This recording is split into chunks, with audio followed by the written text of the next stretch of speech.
In this video, I'm going to talk about the announcement from the Ubisoft Forward presentation and give you the Cliff Notes version and really what are the big takeaways from that for somebody that likes to play Assassin's Creed games.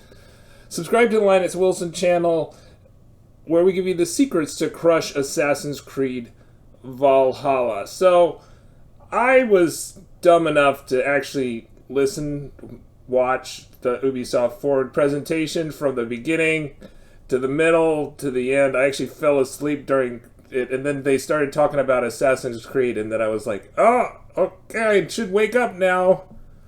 And so, what did we get out of this? We got a trailer, a cinematic trailer for Assassin's Creed Mirage. So there were extensive leaks for this. There were extensive leaks telling us about Mirage. We've known about Mirage for like 2 years. It was called, I forget its code name, but we knew its code name. We knew what it was about. It's totally what we've seen here. We knew it was going to be a Basim Baghdad, a prequel for Basim, and find out how he became an assassin and other things in his life if you're not finished Valhalla. But, you know, I think... yeah, it looks good, and they told their investors most recently that it was going to come out in spring 2022, so somewhere between the end of March, April, May, early June. But you know, it could be delayed again. It was they used to be telling their investors it was going to come out in their last quarter, which was going to be December through March, but that it got delayed from that quarter, so it could get delayed again. But now they're only telling us that it's going to come out in 2023. So I mean, yeah, so we're not going to have to wait too long. The other thing they reiterated, but we knew already, was that we're going to get an end to Eivor's story. They gave us a new trailer about that. Which included Odin, and it included Basim in it too, so that made it a little bit more interesting. So it was going to involve Basim and Odin for that Eivor's final chapter. So that's about all we know, and there was some animus anomalies with that too, and I don't know if that's trying to get people to do the animus anomalies because you basically haven't got to the end of the game if you haven't done all the animus anomalies, or if there are going to be more animus anomalies in Eivor's final chapter. So yeah, that would be my tip to you. If you've gone through all the arcs but have not done all the animus anomalies, please do those. And so that would be... So that's the immediate thing, and it went up for pre-orders, and what we didn't know the price of it. So let's see, the price is here. If I move this trailer out of the way, the prices are $149 for the collector's edition, which I think is a pretty reasonable price for a collector's edition compared to what you would get. So for instance, Hogwarts Legacy had a $300 collector's edition, which was outrageous. I think the Jotnar edition for God of War Ragnarok was $260. You know, so I think it's kind of reasonably priced. They're also not pricing it as a full game, and I guess that goes back to the thing that this was supposed to be the fourth major expansion fourth paid expansion for Valhalla, but they decided to make it its own standalone game. My take on that is a lot different than other people. My take on it is that they should have made this a standalone game. Dawn of Ragnarok should have been a standalone game, that you could just buy Dawn of Ragnarok and just do that on your own. Just because by this time, the people that are actually still playing Valhalla is a small fraction of who played it at the launch. So it just doesn't make sense to do any more expansions at this point. It's like, it's throwing good money after bad. It's not increasing the audience. There's only a really small fraction of people, of which I am one, that are actually playing and buying these things 2 years out, right? So, but there's a lot. If you've not been in Valhalla for a long time, there's a lot of free content that has been added that are major expansions that are pretty fun. Maybe more fun than the arcs. So I highly recommend you check it out if you've been kind of like waiting for the next Assassin's Creed, but you did the main arcs in Valhalla, or maybe you did some of them.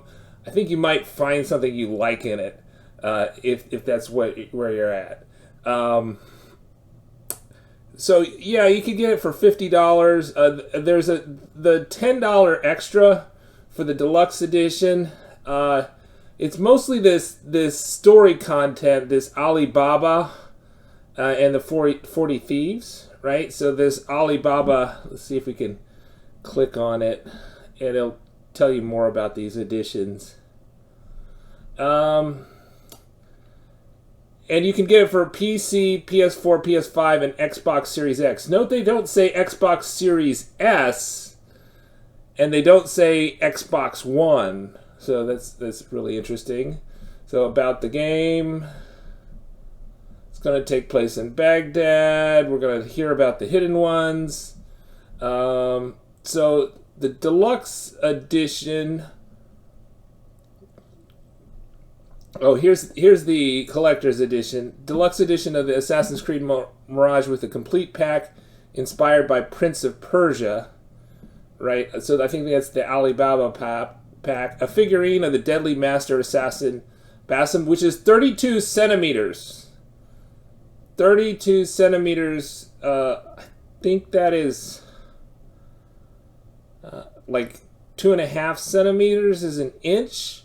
So that's about 12 inches tall, something like that, a foot tall.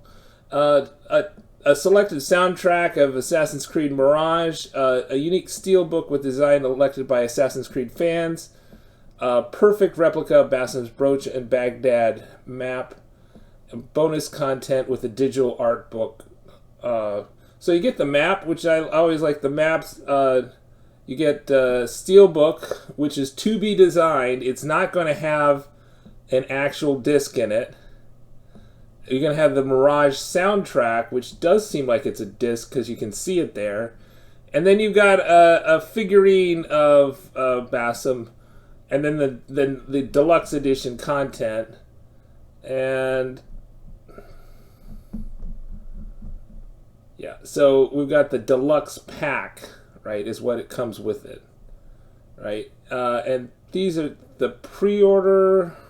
Oh, and they say you could use Ubisoft Plus, and you could get that, right? So they were really pushing Ubisoft Plus. They have a free 30-day trial, I think, at the moment of that. But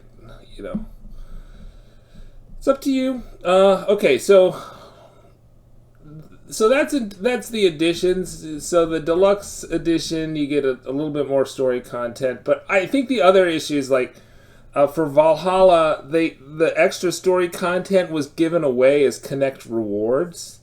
So it might be the same thing with this one. So if you buy the base game, you might be able to get those deluxe story missions there's also the brooch for the collector's edition. But you might be able to get the deluxe pack as Connect rewards if you do a lot of Connect Connect challenges. So I think those. So that's just the Mirage part, and then there was the kind of more speculative stuff that they announced, right? So they announced that, which were things that we knew about too. So there's this Jade, which is a mobile game which we've known about for a while. That's based in China. It looked pretty good from what they put on the screen. But I just didn't, I don't know how good it is. Obviously, they've had a huge investment from Tencent, the mobile games maker in China, that has bought 49% of the management company. So I think that, that's really, so it probably should be quite a good mobile game whenever it comes out. No release date for that. There was Red, which has been leaked. which is the Japan Shinobi game, so it would be more ninja type combat. And then there was the codename Hexe for the witches game, the witch trial game, which Axis the Animus like tore apart their what they showed us, and it seems to indicate that it's like witch trials in the 16th century of Germany. So in the Holy Roman Empire, which were consistent with the leaks. Yeah, so I don't know. I mean, Tom Henderson is saying that Codename Red is supposed to come out in 2024. We'll see that happens. And Hexe is supposed to come out in 2026. And we're not really sure what's going on with Jade. And then the Red and Hexe are going to be in the Infinity platform, which may have some... The Infinity platform may have some multiplayer elements. I don't think they are going to go away from single player, but they may add some multiplayer possibilities for under the Infinity platform whenever that comes out. But the Basim game won't be under the Infinity platform, so it's not going to have multiplayer.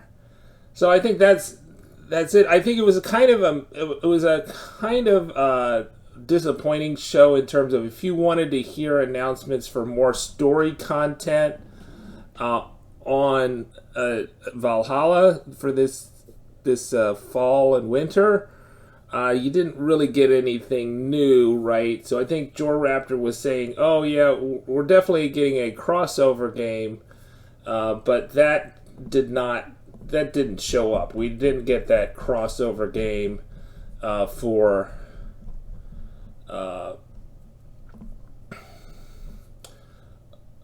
that crossover for Origins, right? So we're not getting a crossover for Origins, so that's story content that maybe some people were expecting that's not coming, probably. And then there is also, I think we've been promised Tombs of the Fallen 2, so it's going to happen. We're going to get the Oscaria Festival 2. So those are October, November type things. And you can see Eivor's last chapter. The last chapter is 2022. So it's got to come out by December. I think the other thing is that they say they'd stop supporting it after 2 years. The 2-year mark is November 10th. Conceivably, they'll push it back because they're just delayed.